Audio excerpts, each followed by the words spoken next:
Thanks for joining us tonight. An Iowa Congresswoman is fighting for correctional officers' mental health. A bill moving through Congress honors the late husband of a woman from Chadwick, Illinois. She tells Joe Habersham what's happening here at home to preserve her late husband's memory.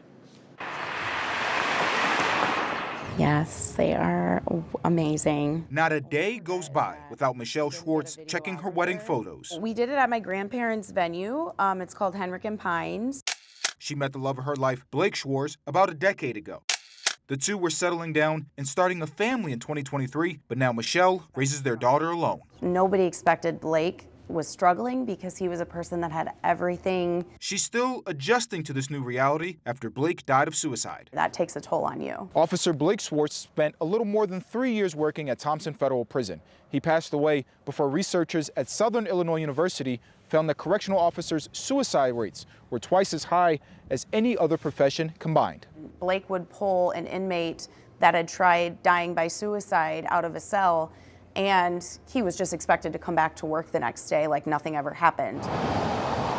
Michelle is a former nurse at the same prison and changing the stigma of officers' mental health. She's working with Iowa House Rep. Marionette Miller-Meeks to reintroduce the Blake Schwartz Suicide Prevention Act. It would establish a grant to fund mental health services for correctional officers. See this as a very important step in supporting law enforcement and acknowledging the tremendous amount of stress and trauma that occurs there. And since Blake never met his daughter, Michelle is making sure their little girl knows how many people her dad helped. I feel like this was his purpose, even though he's no longer here. Kevin. She started Paws for the Powerless to provide therapy dogs Good puppy. for people suffering with mental illness. And I hope that we can continue spreading help to those in need and break that mental health stigma, because everyone struggles with mental health at one point or another. The organization's name is inspired by one of Blake's favorite quotes and tattoos, power to the powerless. It was awesome. In Clinton, Joe Habersham, Boy. WQAD News 8.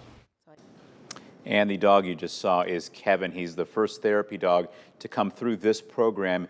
Kevin will be tested to become a therapy dog when he turns 1, and Michelle is still looking for his next home.